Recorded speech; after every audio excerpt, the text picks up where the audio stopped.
बेटी राष्ट्र का गौरव है। आज उड़ीसा की बेटी राष्ट्र को दिशा दे रही है। ये उड़ीसा का गौरव हमारे लिए है। मुझे बताइए, जब उड़ीसा की बेटी इतने ऊंचे पद पर पहुंची तो आपको गर्व होता है कि नहीं होता है? आप बताइए, आपको गर्व होता है कि नहीं होता है? आपको गर्व होता है कि नहीं गर्व होता है? उड़ीसा का सम्मान बढ़ा कि नहीं बढ़ा? माताओं बहनों का सम्मान बढ़ा कि नहीं बढ़ा? आदिवासी समाज का सम्मान बढ़ा कि नहीं बढ़ा? ये किसने किया? किसने किया? किसने किया? किसने किया भाई? किसने किया? अरे आपका जवाब गलत है। ये मोदी ने नहीं किया, ये आपके एक वोट ने कर दिया है। आपने वोट देकर के मोदी को बिठाया, इसके कारण उड़ीसा का गौरव पूरी दुनिया में हो रहा है। ये आपके वोट की ताकत है। मोदी तो निमित्त है। देश की हर मां, बहन, बेटी को इसका गर्व है। भाइयों और बहनों, उड़ीसा के लोग बहुत ही स्वाभिमानी होते हैं। वो कभी अन्याय के सामने झुकते नहीं हैं। जब भी मैं उड़ीसा के बारे में सोचता हूं, मुझे जयी राजगुरु, बक्सी जगबंधु, वीर सुरेंद्र साईं, ऐसे महापुरुषों का स्मरण होता है। मैं चंद्रशेखर बेहरा और उत्कलमणि गोपाल बंधु दास, ऐसे महान व्यक्तियों को याद करता हूं। मैं शहीद बाजी राउत और उनके साथियों को याद करता हूं। मैं डॉक्टर हरिकृष्ण मेहताब और बीजी बाबू को याद करता हूं। मैं उस भूमि के सपूत महाराजा राजेंद्र नारायण सिंह देव जी को भी स्मरण करता हूं। इन सभी ने कभी उड़ीसा के सिद्धांतों और इसकी अस्मिता से समझौता नहीं किया। आज ये लोग उड़ीसा की स्थिति देख करके क्या सोचते होंगे? उनके आत्मा पर कितनी बीतती होगी, कितने दुखी होती होगी उनकी आत्मा। आज उड़िया संस्कृति संकटों में घिरी हुई है। उड़िया अस्मिता कैसे बचेगी? हम उड़िया अस्मिता को किसी के यहां गिरवी नहीं रख सकते हैं दोस्तों।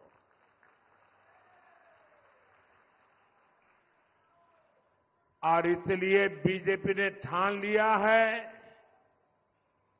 कि वो उड़ीसा को इन संकटों से निकाल करके ही रहेगी।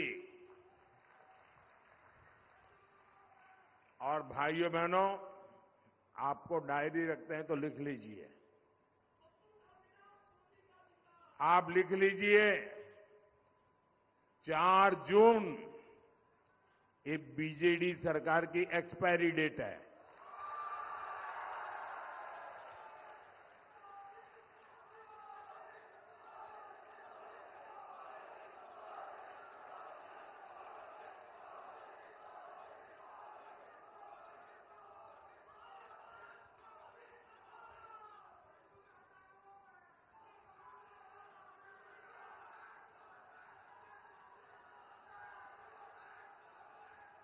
और मैं आपको अभी से निमंत्रण देता हूं, आप लिख के रखिए।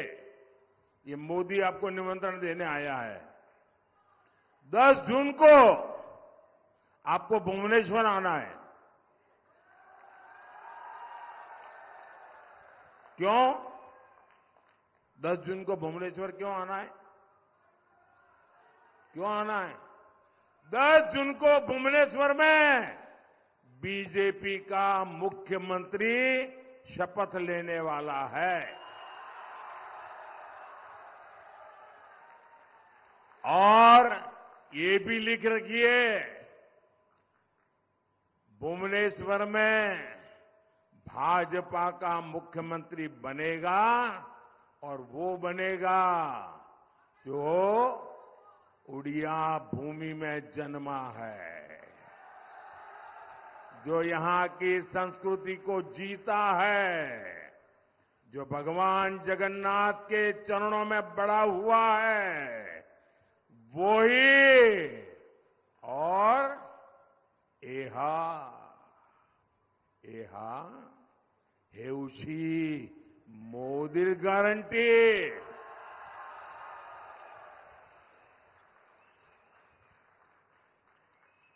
भाइयों और बहनों, ये उड़ीसा राज्य अमीर राज्य है। हिंदुस्तान के सबसे अमीर राज्यों में एक नाम उड़ीसा का है, लेकिन हिंदुस्तान के सबसे ज्यादा गरीबों का अगर कहीं रहना होता है तो उड़ीसा में होता है। यहां की जनता गरीबी से जूझ रही है। इतना धनवान प्रदेश, लोग गरीब क्यों है? 50 साल आपके बर्बाद हो चुके, 50 साल। अब उड़ीसा को बचाना है कि नहीं बचाना है? उड़ीसा की अस्मिता बचानी है कि नहीं बचानी है? उड़ीसा के बच्चों का भविष्य बचाना है कि नहीं बचाना है? और इसलिए मैं आज उड़ीसा के लिए आपसे आशीर्वाद मांगने आया हूं। भाइयों बहनों, आप मुझे पूरी ताकत से बताइए, ये हमारे उड़ीसा की ये बर्बादी हुई, इतनी संपदा, प्राकृतिक संपदा का भव्य खजाना है यहां, लेकिन यहां बर्बादी ही बर्बादी है। इसका गुनहगार कौन है? इसका गुनहगार कौन है? इसका गुनहगार कौन है? अब उनको विदाई देनी चाहिए कि नहीं देनी चाहिए? और अब तो आपके इलाके में मुख्यमंत्री आए चुनाव लड़ने के लिए, जरा गाजे बाजे के साथ विदाई कर दो भाई। अच्छा, एक काम करना, अगर यहां आपके मुख्यमंत्री जो यहां से चुनाव लड़ने वाले हैं ना, और हमारे यादव जी उनके खिलाफ लड़ रहे हैं, शेर लड़ रहा है, शेर।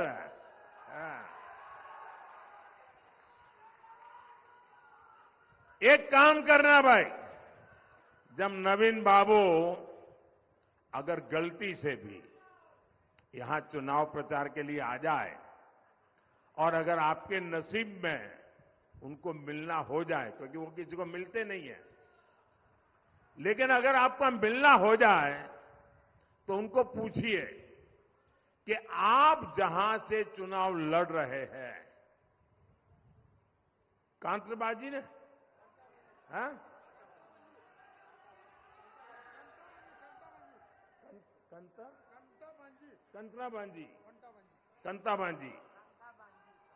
कंत्राबाजी, ये कंत्राबाजी से चुनाव लड़ रहे हैं। उनको एक प्रश्न पूछोगे मेरी तरफ से? पूछोगे? नहीं पूछोगे भाई, 25 साल तक नहीं पूछा आपने, इसलिए आपकी ये हालत हुई है। उनको एक सवाल पूछना कि आप कांताबाजी से चुनाव लड़ रहे हैं, वहां के बिना कागज लिए, हाथ में कागज नहीं रखना है, बिना कागज लिए 10 गांवों के नाम बोल दीजिए,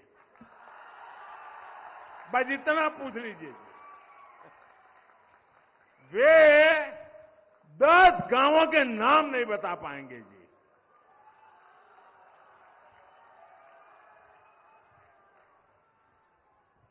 इतने साल मुख्यमंत्री रहे हैं, और जहां चुनाव लड़ने आए हैं वहां के 10 गांवों के नाम बिना कागज बोल रहे हैं। आप देखिए साहब, वो यहां की जमीन से कटे हुए हैं, वो आपसे कटे हुए हैं, वो आपके दुख नहीं जानते, वो आपके सपनों को नहीं समझते हैं, वो आपके सामर्थ्य को नहीं जानते हैं। भाइयों बहनों, और इसीलिए हमारा उड़ीसा इतना धनवान होने के बाद भी यहां के लोग गरीब हैं।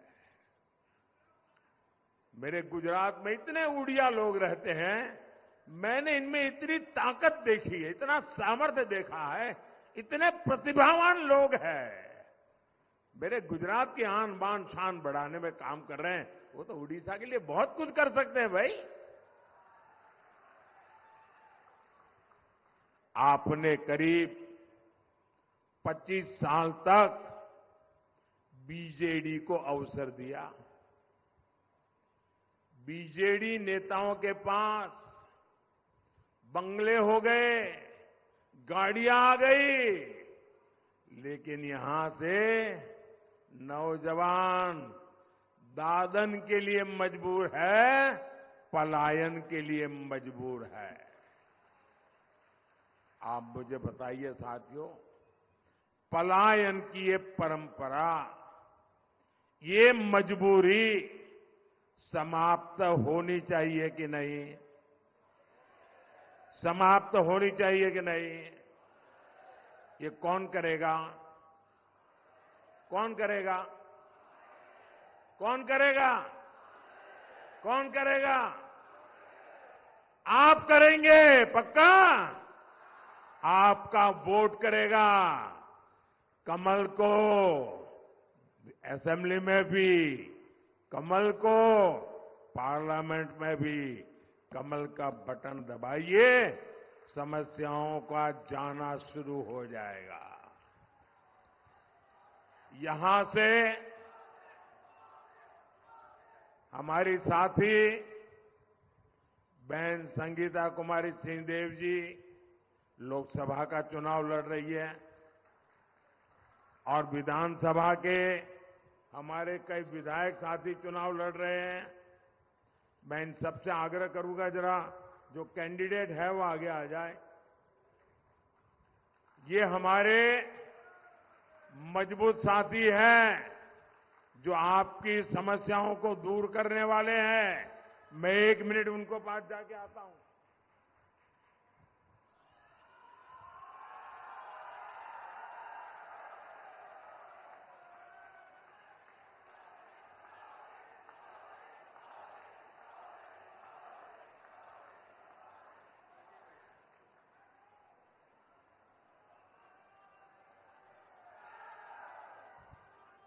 इनमें सबको जो असेंबली लड़ रहे हैं उनको एमएलए बनाइए और जो पार्लियामेंट लड़ रहे हैं उनको एमपी बनाइए। और आप देखिए, आपके देखते देखते ही बदलाव साफ साफ नजर आना शुरू हो जाएगा। साथियों, बीजेडी की सरकार ने किसानों के साथ बहुत बड़ा धोखा किया है।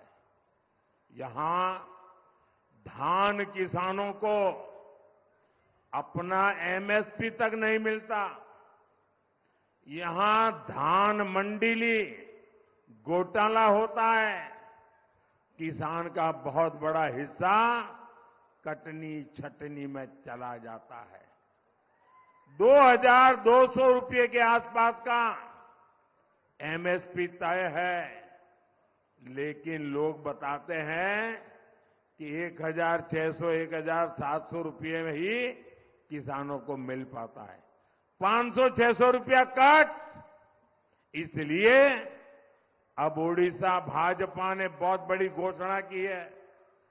उड़ीसा भाजपा ने कहा है, आप एक एक किसान को बताएंगे, एक एक किसान को बताएंगे। जरा हाथ ऊपर करके बताइए तो मैं बोलूं। एक एक किसान को बताएंगे, हर किसान को समझाएंगे। बीजेपी ने क्या वादा किया है? बीजेपी ने कहा है कि धान किसानों के पास से 3,100 रुपया का, यानी जो 1,500-1,600 है उसके सामने 3,100 रुपये का एमएसपी धान किसानों को मिलेगा। भाइयों, डबल हो जाएगा। ये किसानों को बताओगे? अगर किसानों को नहीं बताओगे वो तो फिर जैसे जीता है वैसा जीता रहेगा। तो इतना काम कर दोगे ना, भुवनेश्वर में सरकार बन जाएगी। और उनको ये भी बता दीजिए कि मोदी की गारंटी है कि बीजेपी की सरकार बनने के बाद जैसा ही आपका धान लेंगे 48 घंटे में आपके खाते में सीधा पैसा जमा हो जाएगा। देखिए, आपने यहां उड़ीसा के बगल में छत्तीसगढ़ है। छत्तीसगढ़ में भी भाजपा ने गारंटी दी थी और पहले 30 दिन में ही ये गारंटी पूरी कर दी। यहां के किसानों को छोटे छोटे खर्चों के लिए चिंता ना करनी पड़े, इस पर भी भाजपा का ध्यान है। बालंगीर के करीब 2.5 लाख किसानों को पीएम किसान सम्मान निधि के 550 करोड़ रुपए मिले हैं। मोदी कटहल, प्याज ऐसी सब्जियां उगाने वाले किसानों को भी चिंता कर रहा है। हम पूरे देश में प्याज जैसी सब्जियों के लिए कोल्ड स्टोरेज के क्लस्टर बनाने जा रहे हैं। इसका फायदा यहां के सब्जी किसानों को होगा। साथियों, यहां बीजेडी की सरकार ने सिंचाई परियोजना में भी घोटाला किया है। कितनी ही परियोजनाएं यहां दशकों से लटकी हुई है। बीजेडी सरकार यहां ना तो सिंचाई का पानी दे रही है और ना ही रोजगार। उड़ीसा की जनता कब तक ऐसी जिंदगी जीती रहेगी? आपकी जिंदगी में बदलाव लाने की गारंटी मोदी देता है। हम सिंचाई का पानी भी देंगे, हम रोजगार के अवसर भी देंगे। यहां के कपास किसानों की मुश्किलें कम करने के लिए भी भाजपा सरकार पूरा प्रयास करेगी। भाइयों और बहनों, जब तक यहां बीजेडी की भ्रष्टाचारी सरकार होगी तब तक लाभार्थियों को पूरा हक नहीं मिल पाएगा।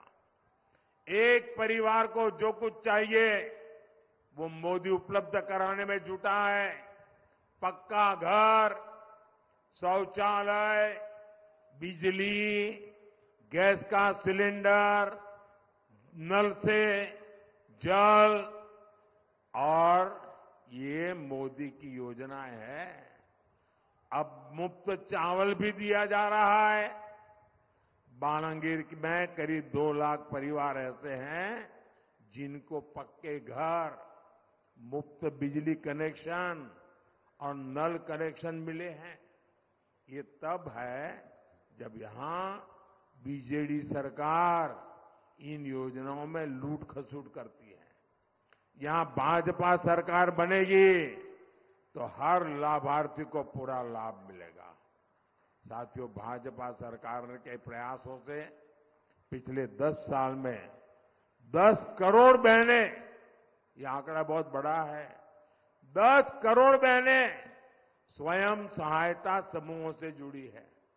मोदी ने इन समूहों से जुड़ी 3 करोड़ बहनों को, मेरी माताएं बहनें यहां बैठी है, मोदी का लक्ष्य है मुझे तीसरी बार सरकार बनाने के बाद 3 करोड़ महिलाओं को लखपति दीदी बनाना है। इस देश में गांव में 3 करोड़ लखपति दीदी बन जाए ना, तो पूरी इकोनॉमी बदल जाएगी। भाइयों बहनों, ये काम करना है। भाजपा सरकार होम स्टे के निर्माण के लिए भी, क्योंकि उड़ीसा में टूरिज्म की बहुत संभावना है, होम स्टे टूरिज्म के लिए बहुत उपयोगी बिजनेस हो गया है। जो बहनें होम स्टे की व्यवस्था खड़ी करना चाहते हैं, ऐसी महिलाओं को भाजपा सरकार मदद करने को तैयार है। ओडिशा भाजपा ने यहां की बहनों के लिए सुभद्रा योजना बनाने की भी घोषणा की है। महिलाओं को इससे बहुत मदद मिलेगी। ये योजना उनका बड़ा संबल बनेगी। महाप्रभु जगन्नाथ के आशीर्वाद से ये गारंटी भी पूरी की जाएगी। मोदी सरकार पहले ही माता बहनों के लिए पोषण अभियान चला रही है। गर्भावस्था के दौरान हर बैंक के खाते में, हर बहन के खाते में मैं दिल्ली से 6,000 रुपया भेजता हूं, लेकिन ये पैसे उड़ीसा की मेरी बहनों को मिल नहीं पाते, क्योंकि उड़ीसा सरकार ने यहां इस योजना पर रोक लगा रखी है। बताओ, अब गरीब माताओं बहनों की सेवा भी न करने दे, ऐसी सरकार की कोई जरूरत है क्या? यहां की सरकार को आपकी कोई परवाह नहीं है। ऐसी सरकार को जाना चाहिए कि नहीं जाना चाहिए? सबके सब बताओ तो पता चलेगा मुझे। ऐसी सरकार जानी चाहिए, ऐसी सरकार जानी चाहिए, ऐसी सरकार जानी चाहिए। साथियों, यहां उड़ीसा में डबल इंजन की सरकार पक्की है, लेकिन इसके लिए लोकसभा हो या विधानसभा, आपका एक एक वोट कमल के निशान पर भाजपा को मिलना चाहिए। आपका हर वोट, जब आप इनको वोट देंगे ना, एमएलए को वोट देंगे, एमपी को वोट देंगे, कमल पे बटन दबाएंगे ना, तो वोट सीधा सीधा मोदी के खाते में जमा हो जाएगा और वो मोदी की ताकत बढ़ा देगा, मोदी को मजबूत करेगा। तो आप कमल को वोट करेंगे, ज्यादा से ज्यादा मतदान कराएंगे, घर घर जाएंगे, सुबह 10 बजे के पहले मतदान हो जाएगा। पहले मतदान फिर जलपान, ये मंत्र काम करेगा। जब तक मतदान नहीं करेंगे, जलपान नहीं करेंगे, ये संकल्प ले सकते हैं। अच्छा, मेरा एक काम करेंगे? क्यों भाई, चुनाव में तो सब हु कर रहे हो। मोदी जब कह रहा है मेरा काम करोगे तो चुप हो गए। अच्छा, मेरा काम करोगे? जरा दोनों हाथ ऊपर करके बताओ, करोगे? जरा दोनों हाथ ऊपर करके बताइए, करोगे? पक्का करोगे? अच्छा, देखिए, यहां से ज्यादा परिवारों को जाकर के मिलिए और परिवारों को मिलकर के कहिएगा कि मोदी ने आपको, हर परिवार को कहना, मोदी ने आपको जय जोहार कहा है, जय जगन्नाथ कहा है।